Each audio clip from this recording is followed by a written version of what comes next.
Pasensya na, Colonel. Kakaunti pa lamang yan. Kabubukas ko pa lamang dito sa Pangasinan. Bagong modelo. Ito yung mas mabilis na aparato. 30 minutos, militato na.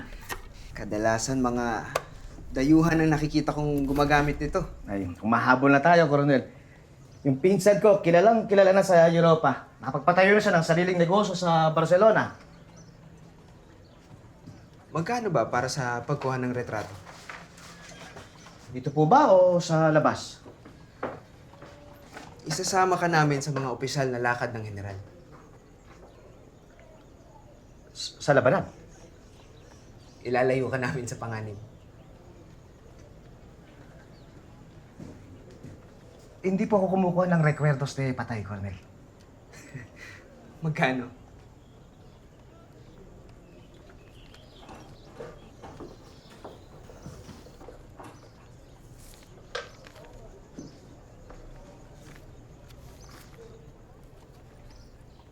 May kamahalan. Ay, hindi lang po ako mag-isa. May mga bit-bit sa ganitong trabaho. May alalay ka na. Maghahanap pa. Senyor, nagmamadali ho tayo. Bakit hindi na lang yung mga kasama ninyo? Ha? Kanina ko pa ho sila naririnig. Ah.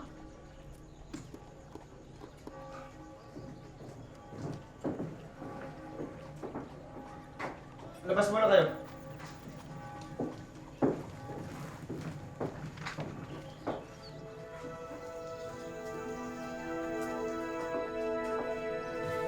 Vicente Enriquez, taga Bulacan.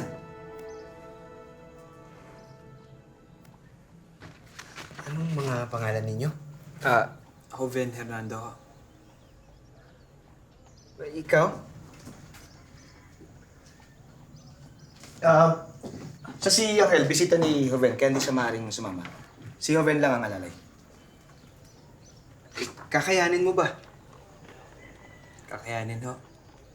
Ano ba nangyari dyan? Sa Esgrima ho. Aksidente.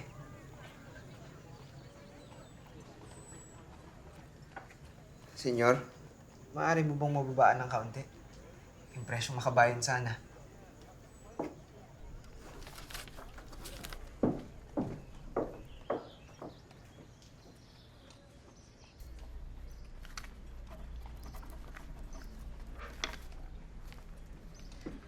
Maraming salamat. Hihingi lang ho ako ng payo sa mga kasama ko.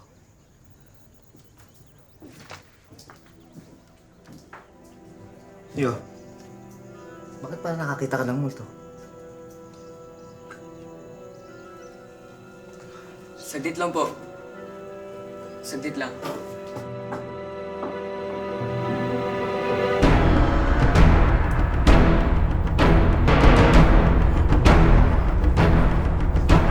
Saglit, kuya! Bilisan mo!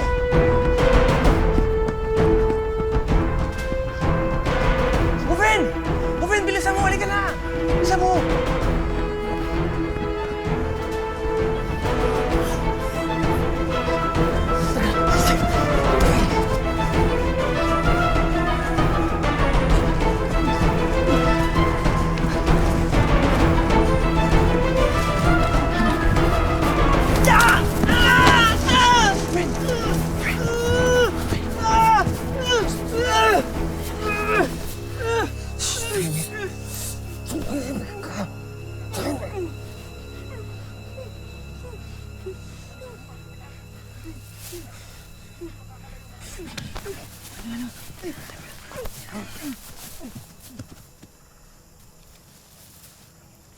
Kuya, hinay lang. Kuya! Sinabi ko sa iyo huwag sumunod sa pagtakas. Bakit sumunod ka pa rin? Hindi ka naman kakalawin ng mga sundalo ni Kuya. O bakit kasi kailangan natin tumakbo? Nangako sila dadalhin lang tayo kay Presidente. Hindi naman tayo sasaktan eh. Madami kang hindi alam, Jose. Matagal nang umiikot ang balita na may mga nagbabalak ng masama kay General Luna. May mga taong gusto siyang ipapatay. Sa tingin mo, anong ibig sabihin na hinarang at kinapos tayo ng mga sundalo ni Goyo bago tayo nakarating ng kabanatuan? Halika na. Awa ng Diyos, sana maling hinala ako. Pero sa palagay ko, wala na ang ating general. Isa na Roman at Ruska.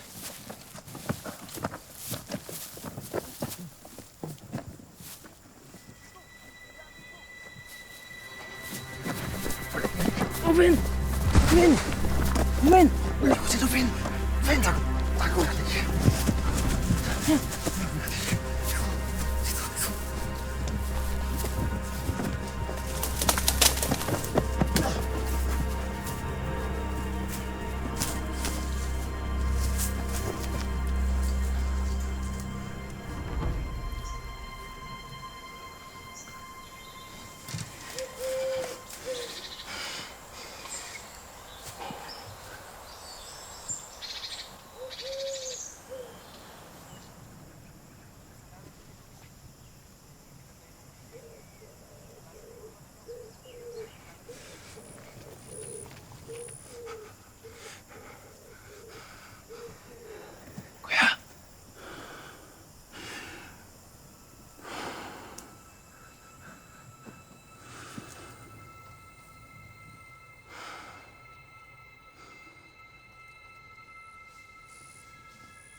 Ano yun?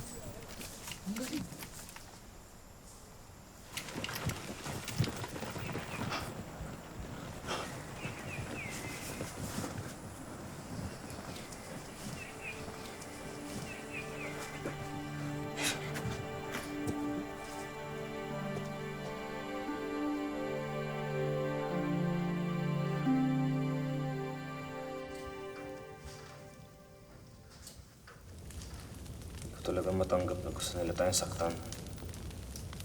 Di ba mga Amerikano ang kalaban? Hindi ka pa sundalo. Ito ang dapat mo malaman tungkol sa digmaan ito. Mas mahalaga para sa kababayan natin kung kaninong idolo ka tapat kaysa kung ano ang paninindigan mo. Lumalaban sila dahil lumalaban ang idolo nila. Kapag sumuko siya, susuko rin sila. Idolo ng karamihan ang El Presidente. At kung tutuusin, lahat ng kilos ni General Luna ay lihis sa ganitong uri ng pag-iisip. Pero hindi ba't may tamang rason naman ang karamihan sa pagsunod nila sa presidente? Totoo. Naging sapat na general si Aguinaldo mula nang sumiklab ang katipunan. Dinala niya tayo sa harap ng Intramuros. Isang hakbang na lang. Kalayaan. Ngunit sa panahon na kinailangan siyang maging matatag at tuso, nagtiwala siya sa mga Amerikano. Alam na natin lahat kung anong kasunod. Pero wala naman pong rason para hindi maging makatarungan ng presidente sa inyo, hindi ba? Malalaman natin. Pero dapat di tayo tumakbo, kuya. Siguro pwede tayong sumukot mga tuwiran sa kanila. Sigurado ako makikinig sila sa atin. Bingi sa katwiran ang taong may sinasabang idolo. Tandaan mo yan. Sa mata nila, tama sila. Pero bakit idolo ang tawag niyo sa presidente? Hindi ba dapat pinuno? Ang idolo, kailangan ng bulag na mananamba para mabuhay. Ang pinuno, kailangan lang magtanim ng kamalayan sa tao upang umusbong ang kanilang taglay na lakas ng loob. Idolo, pinuno. Ano mas nararapat para sa presidente?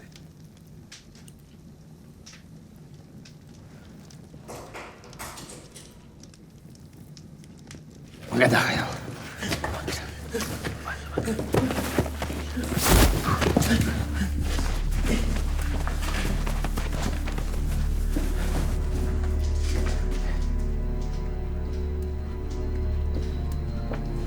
dyan. May kaya ba dyan?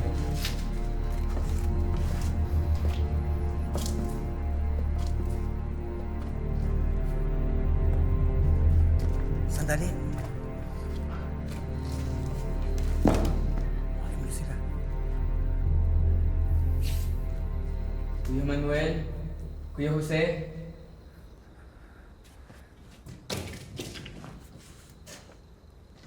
Angel! Kuya!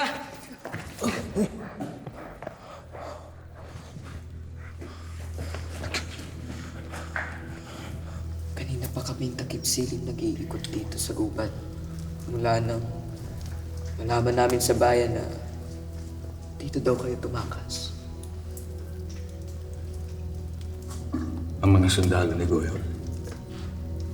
Tanghali pa lang wala na sila. Ang balita kay General Luna.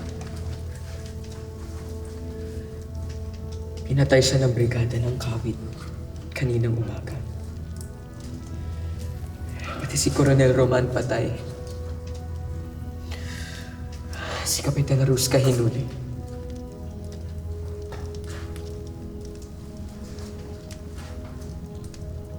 Dapat hinihintay nila tayo.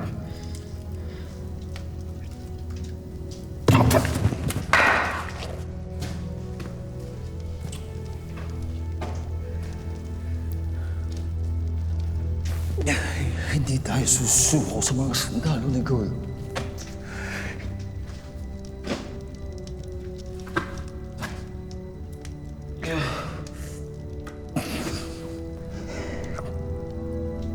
Paglabas natin dito sa gubat, kailangan nating maghiwa-hiwalay para hindi tayo madaling mahuli.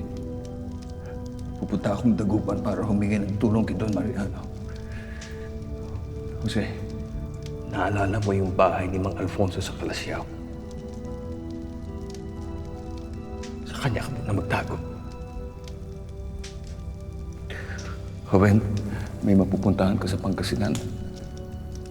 May tiyo po ako sa Bayambang.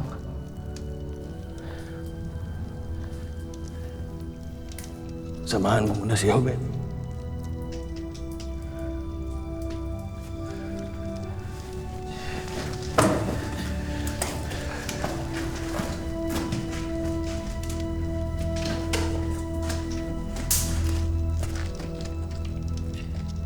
Hindi naman kailangan malaman ni Joven ang lahat.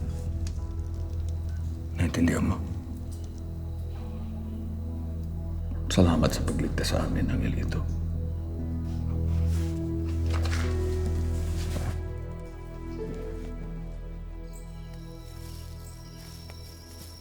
Kaya, nagkamali ba tayo ng pagsunod kay General Luna? Hindi naman si Antonio Luna ang sinunod natin, kundi ang paninindigan niya. Makinig kayo. Kung meron man sa inyong mapunta sa totoong panganib, kailangan niyo lang huminahon saglit, huminga ng malalim, at tandaan na mura lang ang buhay natin. Sikapin niyong mabuhay, ipaglaban niyo. Ngunit sa harap ng kamatayan, huwag kayong matakot iaalay ang inyong sarili. Hindi na ito tungkol sa mga sarili natin lamang. Tungkol ito sa kung anong maaari nating iambag para sa lahat.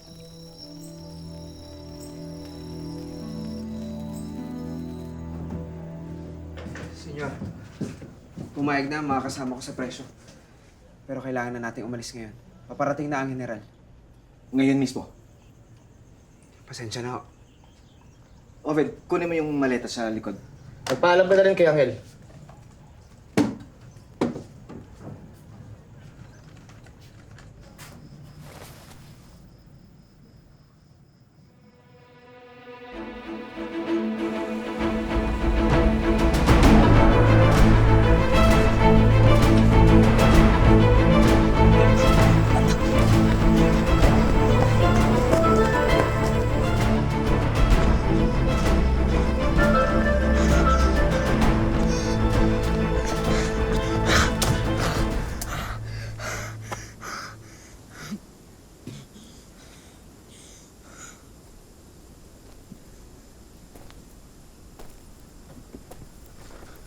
Mabilis ka ba sa bala ko, Totoy? Sige, takbo! Alam mo ba kung sino ako?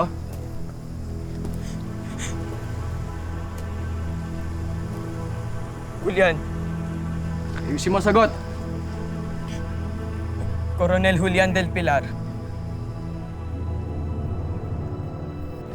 Yan na ho ba ang lahat, senyor? Huling bagahe, Colonel.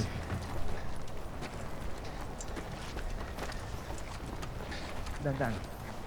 Ito na yun. Kilo.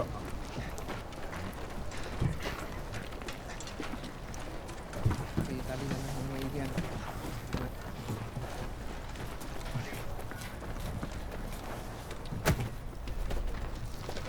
Kayo na lang ang hinihintay.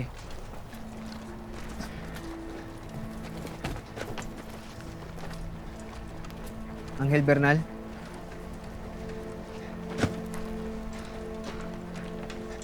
Halika na. Ay, ito. Ang matigas. Bilig mo na kamaw ko, sige. Julian, Kita nyo.